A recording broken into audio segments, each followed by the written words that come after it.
कुछ तब्दीलियां जो है अब नहीं हो रही हैं बॉडी में। कल्याण सिंह लंबे समय से बीमार थे। उनका लखनऊ के एसजीपीजीआई में इलाज चल रहा था। उनके इलाज के लिए विशेष व्यवस्था की गई थी ताकि किसी तरह की कोई कमी न रह जाए। कई बार आस जगी, एक बार फिर से कल्याण सिंह लोगों के बीच आएंगे, अपने चाहने वालों को सुखद संदेश देंगे, लेकिन ऐसा नहीं हुआ क्योंकि अब कल्याण सिंह अंबर के आगोश में समा गए हैं। करना छोड़ दिए, जिसके बाद शनिवार रात 9:30 बजे उन्होंने अंतिम सांस ली। इस खबर से उनके चाहने वालों के बीच मातम पसर गया। देश और प्रदेश में शोक की लहर दौड़ गई। आज रात्रि में 9:15 बजे उन्होंने अंतिम सांस ली है। हम सब दुखी हैं। उत्तर प्रदेश के अंदर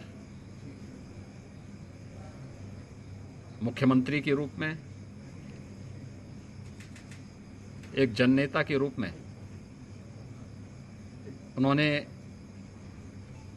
शासन में शुचिता, दृढ़ता, मूल्यों और आदर्शों के प्रति अपने कार्यकाल के दौरान जो आदर्श प्रस्तुत किए थे वो आज भी मानक बने हुए हैं। अस्पताल में निधन के बाद कल्याण सिंह के शव को उनके लखनऊ स्थित आवास पर ले जाया गया, जहां नेताओं ने शोकाकुल परिवार को ढांढस बंधाने का काम किया और आत्मा की शांति के लिए प्रार्थना की। 1980 के बाद से ही उनका मार्गदर्शन मिलता रहा। अनेक संस्मरण हैं। वे इस प्रदेश के, देश के एक ऐसे महान राजनेता थे, जननेता थे, कुशल प्रशासक थे। उनके संस्मरणों की बड़ी लंबी श्रृंखला है। शुरू से राखी बांधती चली आ रही हूँ। आज हमको रक्षाबंधन का दिन नहीं मिल पाया। हमारे जीवन का बहुत बड़ा क्षति हुई है। आज इतना दुख मुझे मेरे पति के जाने में नहीं हुई जितना आज मुझे मेरे भाई के जाने में हुई है। कल्याण सिंह के निधन की खबर मिलने के बाद लखनऊ में उनके चाहने वालों की भीड़ बढ़ने लगी है, जिसको देखते हुए उनके पार्थिव शरीर को विधानसभा में रखा जाएगा। उसके बाद बीजेपी कार्यालय में कार्यकर्ताओं के बीच ले जाया जाएगा। लखनऊ में अंतिम दर्शन के बाद कल्याण सिंह के पार्थिव शरीर को उनके जिले अलीगढ़ ले जाया जाएगा, जहां सोमवार को अतरौली विधानसभा के नरौरा में पूरे विधि विधान के साथ अंतिम संस्कार होगा। कल्याण सिंह के निधन के बाद उनके पार्थिव शरीर को लखनऊ एसजीपीजीआई से सीधे कल्याण सिंह के आवास पर ले जाया गया, जहां लोगों के अंतिम दर्शन के लिए पार्थिव शरीर को रखा गया। अब आपको तस्वीरें दिखाते हैं। पहली तस्वीर कल्याण सिंह के लखनऊ स्थित आवास की है, जहां मुख्यमंत्री से लेकर योगी कैबिनेट से जुड़े और बीजेपी नेताओं ने जो है परिवार के बीच जाकर शोक व्यक्त किया। जबकि दूसरी तस्वीर लखनऊ विधानसभा की है, जहां उनके पार्थिव शरीर को अंतिम दर्शन के लिए लाया जाएगा और उसके बाद बीजेपी कार्यालय में कार्यकर्ताओं के बीच कल्याण सिंह के अंतिम दर्शन को ले जाया जाएगा। इस खबर से जुड़ी हर अपडेट जो है लगातार हम आपको दे रहे हैं और हमारी टीम जो है वो बाकायदा तैयार है। मोहम्मद शबाब हमारे साथ जुड़ रहे हैं, जो कि कल्याण सिंह जी के आवास से जुड़े हुए हैं। ऋषभ मणि त्रिपाठी हमारे साथ गांव नरौरा से और रंजीत भी हमारे साथ जुड़े हुए हैं। शबाब, क्योंकि जब हम कल्याण सिंह की बात करते हैं, आप लोग फील्ड में रहते हैं, बहुत बार मिले होंगे, बहुत सारी बातें हुई होंगी, सवाल जवाब हुए होंगे, जरा उनके व्यक्तित्व को बताइए एक बार।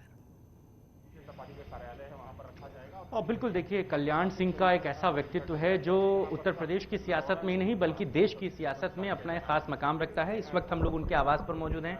उनके पार्थिव शरीर को जो है वो अंतिम दर्शनों के लिए जो है वो रखा गया है, आप तस्वीरों में देख पाएंगे। और अंतिम दर्शनों के लिए लगभग 3 घंटे का समय यहाँ पर निर्धारित किया गया है। दोपहर 11 बजे तक, सुबह 11 बजे तक उनके पार्थिव शरीर को यहाँ पर रखा जाएगा, जहाँ पर अंतिम दर्शन करने वालों की जो भीड़ है वो यहाँ पर पहुँचने लगी है। बहुत सारे लोग भी जो हैं वो उनके गांव से यहाँ तक पहुँचे हैं। 11 बजे के बाद उनके पार्थिव शरीर को विधानसभा लेकर जाया जाएगा, जहाँ पर विधायक और नेता वहाँ पर अंतिम दर्शन करेंगे। इसके बाद 1 बजे से 3 बजे तक जो है उनके पार्थिव शरीर को उनके प्रदेश कार्यालय पर जो है रखा जाएगा, जहां पर बीजेपी के जुड़े हुए तमाम जो लोग हैं वो उनके अंतिम दर्शन कर पाएंगे। उनके गांव से यहां तक लोग जो हैं, जैसे ही इस खबर को उन्होंने सुना कि जो है बाबूजी अब इस दुनिया में नहीं रहे, शबाब तो बात फौरन कीजिए जो है जरा वो उनसे, जैसे क्योंकि तैसे यहां तक पहुंचे। गांव के लोग जो हैं वो ज्यादा चीजें बता पाते हैं, उनके साथ एक अलग अनुभव होता है। कैसे एक गांव से निकल के व्यक्ति राष्ट्रीय मंच पर भी छा जाता है। हर जुबान पे एक दौर था कि नाम था कल्याण सिंह। बात कीजिए उनसे जरा।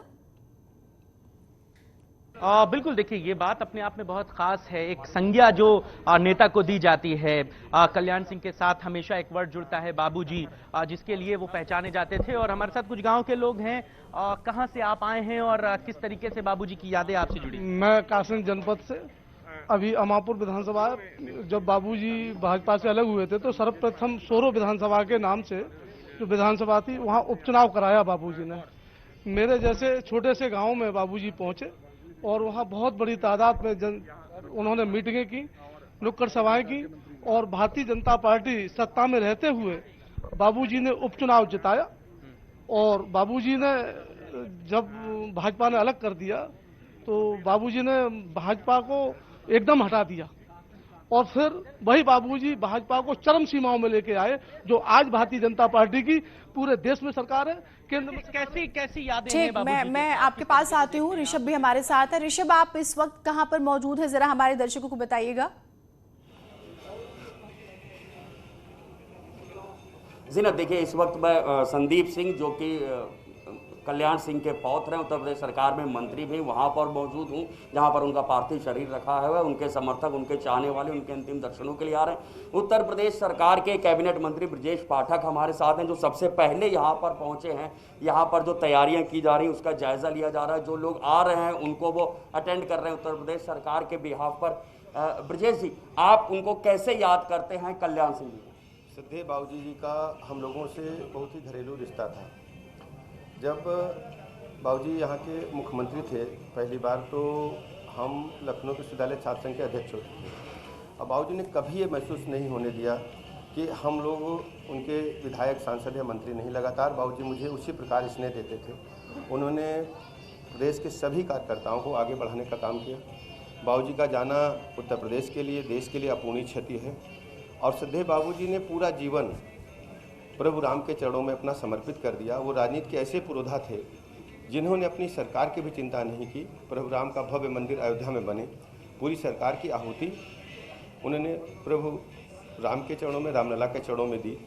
और आदरणीय मोदी जी ने, आदरणीय प्रधानमंत्री जी ने जब प्रभु राम का मंदिर का शिलान्यास किया तो सबसे प्रसन्न होने वाले व्यक्ति वही थे।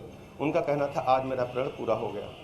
आज वो हमारे बीच में नहीं है। हम सब प्रदेश के कार्यकर्ता आज दुखी हैं और ईश्वर से प्रार्थना करते हैं कि प्रदेश के लोगों सहित भारतीय जनता पार्टी कार्यकर्ताओं साथ पूरे परिवार को इस असहनीय पीड़ा को सहने की ताकत प्रदान करें। ब्रजेश जी, कल्याण सिंह जी को कठोर प्रशासक के तौर पे भी माना जाता था। जब वो मुख्यमंत्री थे तो यहाँ पर नकल अध्यादेश आया, तमाम उसमें लोग जेल भी गए, नकल करने के खिलाफ कानून बन गया और उसकी तमाम आलोचना भी। उनके कुछ फैसलों को आप कैसे देखते हैं? सिद्धे बाबूजी दृढ़ प्रतिज्ञ व्यक्ति थे।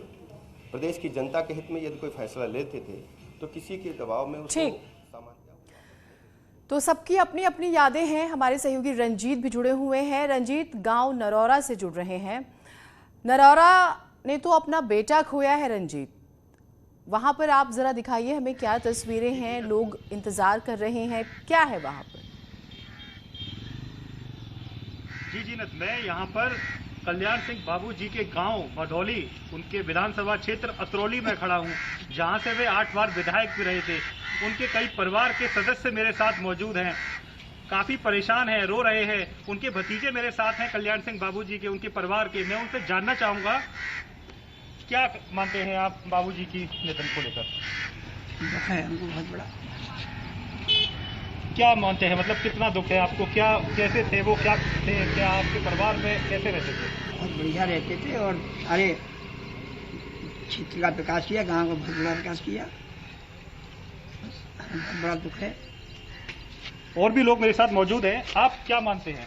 हम बाबूजी को बहुत सम्मान देते हैं, वो भी हमें हमारे गांव के लिए सम्मानपूर्वक देखते हैं और कहते हैं कि बच्चों पढ़ो लिखो, गलत काम गलत है, इसलिए वो हमें शिक्षा हमेशा देते रहे। और हम उनको उस बात की याद आती है, हम आगे कह नहीं सकते हैं। उनके परिवार के कुछ युवा भी मेरे साथ मौजूद हैं जो बताएंगे। आप क्या मानते हैं बाबूजी को? वो बहुत ही अच्छे इंसान थे। उनके जब वो टीचर थे तो उनका डिसिप्लिन इतना अच्छा था, बहुत ही ज़्यादा उन्होंने अपने राष्ट्र के लिए बहुत कुछ किया। अपना कार्यकाल इतना अच्छा रहा कि उन्हें कोई भी ऐसा इंसान नहीं शायद उन्हें ना जानता हो अपने देश के अंदर। बहुत ही अच्छे कार्य किए उन्होंने। जब भी वो जहाँ आते थे तो हम उनको देखने जाते थे, और जब मतलब वो जिसके से वो जानते थे ना, बड़े थे, मुझे तो नहीं जानते होंगे शायद इतना। मैं जाता था तो पैर छूता था, मुझसे पूछते थे कि क्या नाम है, कैसे पूछते थे, सबके बारे में बहुत अच्छे से वो सबसे पूछते थे। जब कोई गाँव में कोई फंक्शन होता, कोई भी दिवाली होली कुछ भी होता, वो घूमने आते गाँव में और जरूर सबके साथ बैठते थे। ठीक, मैं आप तीनों के पास आऊंगी, बातचीत भी करेंगे, क्योंकि आप देख रहे हैं कि जैसे जैसे लोगों को जानकारी